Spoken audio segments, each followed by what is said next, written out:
Good morning to you all, and I'm delighted to be here to speak about the Argyll and Bute Community Planning Partnership.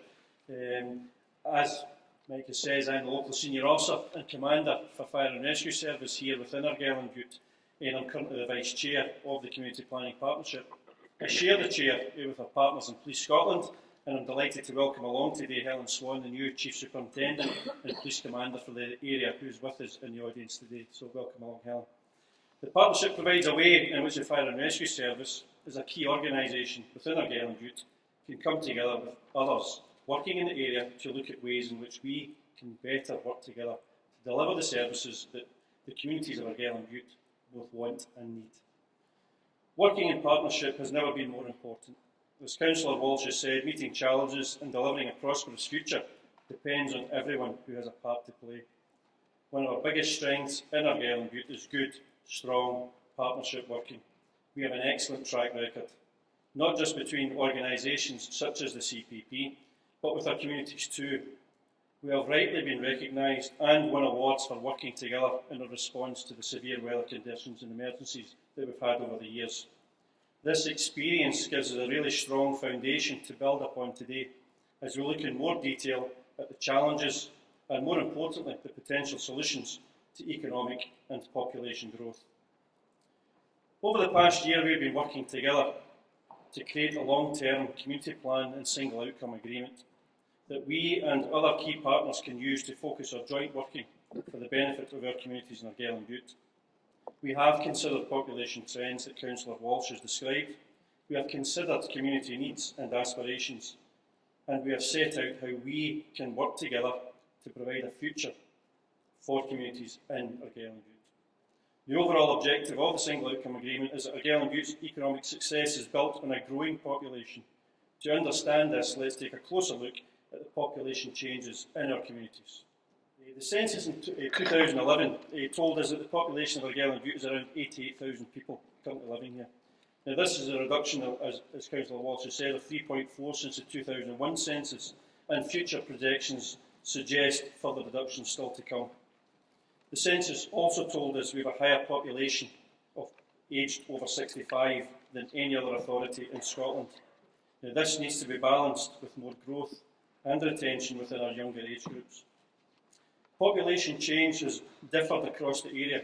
Looking at the 4 administration areas, we can see that Oban, Lorne and the Isles increased its population, whilst Helensburgh and Lomond experienced the highest rate of population decrease of some 7.5%.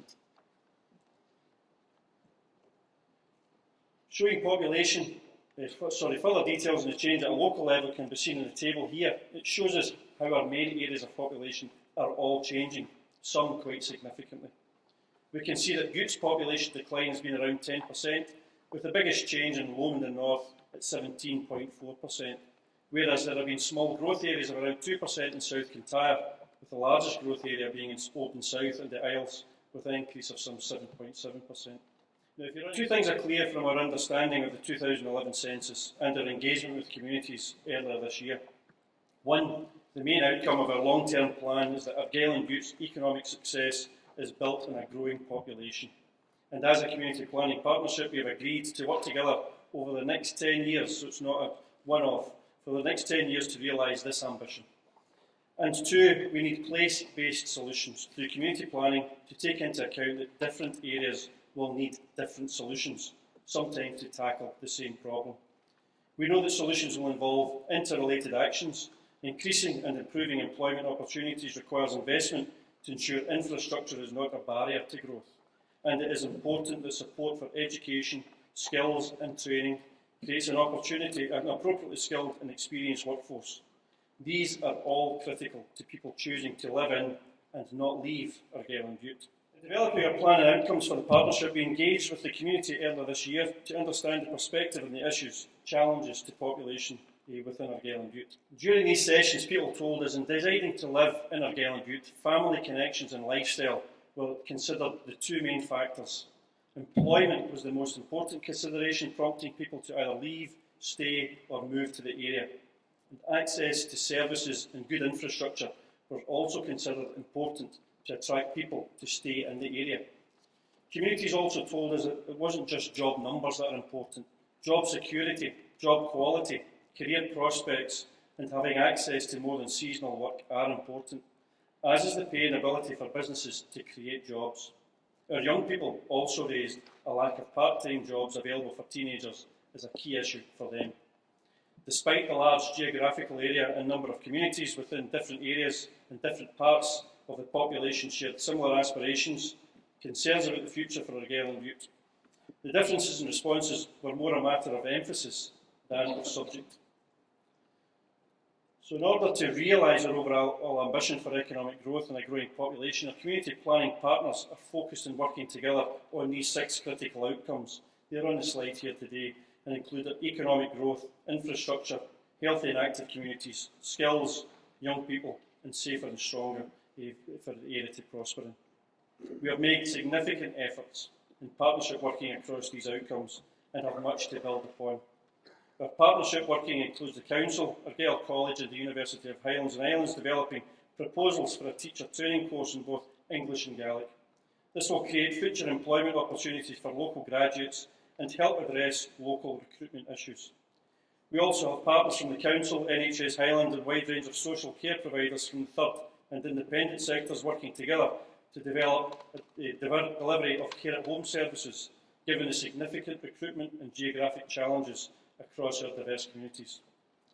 There are many good examples of partnership working. We work in partnership every day, and our community planning partnership provides us with a forum to increase this partnership working and get it right for all of our communities across the area. Only yesterday we were working in partnership with the Council and other emergency services to address the potential situation on our roads due to the weather that we're experiencing over the weekend there.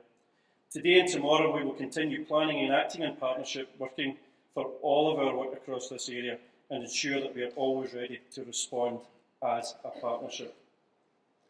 So in conclusion, we are now taking forward these key outcomes, and today is a great opportunity to look in more detail at the challenges to population growth, the economic opportunities in Argyll and Bute, and to hear from our young people their thoughts for living in the area. We've developed delivery plans with key indicators that we will use to monitor our progress in line with National Performance Framework for Community Planning. This is a true partnership approach, with each outcome led by one of our partners. If you have ideas and suggestions, as Councillor Walsh has said, that you believe will assist us in achieving this together, please visit our stand over there to your right-hand side and share your ideas on the board that we have there, or contact us on the email on the slide there today. I look forward to engaging with you today, and on behalf of the partnership, we look forward to working with you in the future to achieve the aims of the Single Outcome Agreement here in Argyll and Bute. Ladies and gentlemen, thank you.